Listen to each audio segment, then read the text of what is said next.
Yeah, absolutely. I think the Asia market in general has been going through a massive transformation in regards to transportation. I think a lot of that stemmed from China a number of years ago with their One Belt Road initiative that kind of got a lot of things kind of moving throughout all of Asia. I think the thing that's different in the last few years is you're seeing a lot more diversification, outside of China as well, throughout Indonesia, throughout India, throughout the Philippines, and many other, Singapore for sure, and other Asian countries. So I think we're seeing, particularly in urban areas, just a lot of projects and a lot of we've seen an attitude change as far as willing to change the way projects have done. So particularly in transportation, the engineering methods have been rooted in tradition for a very, very long time, and you could argue that at points unwilling to change. But in recent years, because through I guess out of necessity, because such a large volume of work, projects are increasingly much more complex, not only in the technical nature, but also in the contractual nature of subcontractors and people being involved. So there's a lot more coordination, collaboration, interdisciplinary work happening. And a lot of that's stemming from opportunities on the back end with the data that's created during a lot of these mega projects. So that's an interesting question. So in the capital side, where you have projects where new stuff is being built, we've really seen the emergence of 3D modeling, or BIM, as a way to allow different engineering disciplines and planners to all coordinate and share their information. And so what I mean by that is you have people that are designing roads, you have people that are designing and engineering bridges and tunnels and drainage and all these things that compound into a complex system. And so by nature of that complexity, allowing those individual participants to share their data and be able to match it up in 3D space, it allows them to identify all of the different mismatches that actually happen today, right? So traditional workflows, there's a lot of mismatches, and they get sorted out during construction. So that's something that has really changed, where a lot of those problems that you would typically have in the construction phase, you're identifying them much earlier in the design and engineering phase, because you're essentially able to simulate the construction that's actually happening. Yeah, that's a great question. So one of the biggest things is just culture, right? So the engineering processes and workflows that have been around have been ingrained and rooted into engineering organizations, as well as government agencies and private agencies, for 50 or 60 years, right? So the biggest slowdown is just reluctance to change, right? So even if it's your strategy, the old saying, culture eats strategy for breakfast, right? So that's kind of been the big thing is just trying to get people over the chasm, going from traditional workflows to these new digitized 3D modeling workflows, digital twin workflows.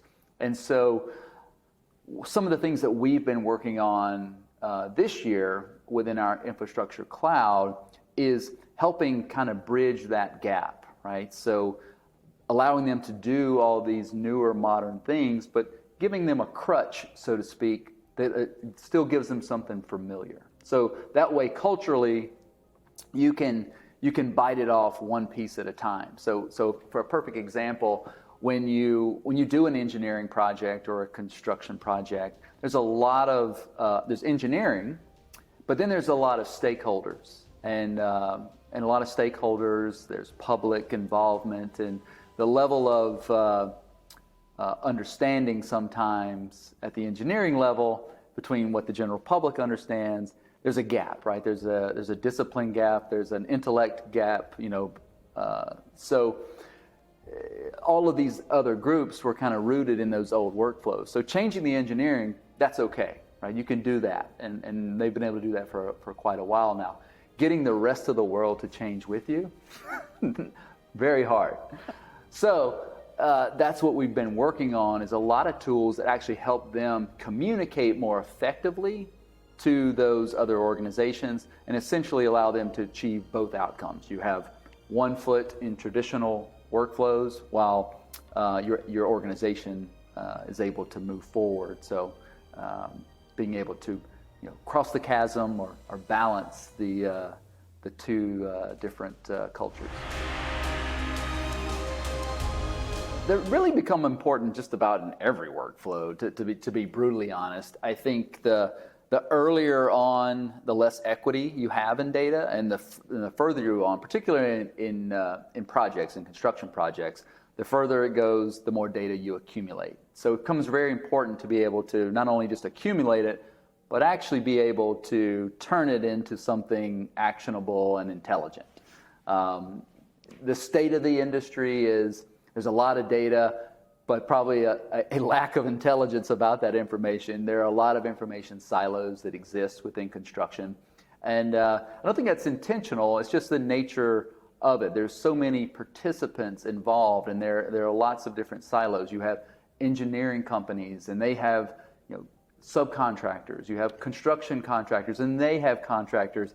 And you have owner-operators, and they have their own departments with their own cares. So you have one group that cares about capital planning, you have another group that cares about maintaining, and you would think in a perfect world that they all work in harmony and communicate together, but sometimes not so much. So anyway, one of the things we've been really working on is this concept of a digital twin. And the digital twin is really about taking equity of data as it goes from planning into design, into detailed engineering, into construction, and then over into operations and maintenance. And so you think of it as a bank, right? So I end up with a baseline digital twin. That's a digital representation of a physical thing. And then as data comes in through planning, I can bank that data. As it comes through engineering, I can bank that data. As it comes in through construction, I can bank that data. And before you know it, you've acquired a lot of equity and information. And so our kind of secret sauce, if you will, or our own intellectual uniqueness is we're able to then manipulate that data so that you can actually search across it, you can visualize across it, and really make sense of what can become a digital landfill without such a capability.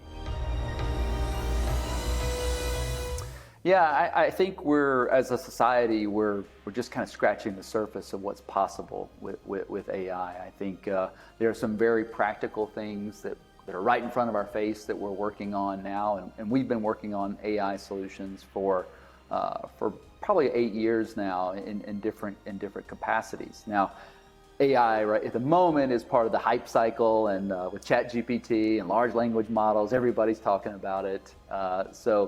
I don't know that it's changed our strategy though. We were already working down it. I think it's in some ways maybe accelerated what we're going to do. I think more things are possible now than they were just a short time ago. But there's a lot of different areas where AI really can help today, and then there's some aspirational things where we want to go. So right now we're already seeing things like computer vision combined with large language models and searching, allowing us to analyze as-built infrastructure. So take, for example, you create a digital twin of some piece of infrastructure, a road, a bridge, a railway network. We can then use AI to start to analyze that data. We can look for discrepancies. We can look for deterioration. We can start to take those scans and images and turn them into very rich data models that can be quantified, that can be understood of what's on the network. So you start thinking about that, it becomes a very effective means of turning relatively unsophisticated information into very rich, sophisticated information. So it can basically augment what you would typically do from a human standpoint, being able to classify data. So take a mobile scanning scenario. So you have a car that goes out and it captures 3D panoramas and LiDAR scanning data, and that can be a basis as a digital twin. But it's only visual, right? I mean, yes, you can take measurements, but someone's got to go through and say that's a road, that's a sign, that's a building, and that's not very good use of anyone's time. So that's a very practical way where AI can say, okay, well, this is a sign, this is a sign, this is a sign, this is a road, and it says, okay, you've given me enough data, I can go figure out the rest of it for you. And then you can interact with it to make the calibrations tighter and to make the outcomes much more accurate. So one of the things I was talking about earlier this morning was just imagine if you went through a mile of data and annotated everything, and that gave the machine enough knowledge to then go process thousands of miles of roadway into a very rich asset-centric data model in a digital twin. That's the art of the possible today. Going forward, much more aspirationally, we see AI becoming a very effective means of helping engineers be more productive, and taking some of the less glamorous work out of engineering and letting them focus on some of the things where they really are adding things that make a difference. So one of the things that has to happen in engineering often is you have to create all these what we call plan sheets. They're basically digital paper for construction, and that's not very stimulating for engineers, right? It's kind of a I don't want to say mindless task, but it's not time well spent. And so things like that, where there's work that needs to be done, but quite honestly, it shouldn't be a person doing it. Those are great opportunities to automate and make the engineer's life a lot more, not only a lot better for the engineer, but making his or her time much more effective, so they can focus on the things that matter. So there's a lot of great things. I think we're just kind of scratching the surface with what's possible, but I see it becoming a very effective tool for engineers, and with globally us having an engineering shortage, I think it's a necessity that we use it to help close the gap.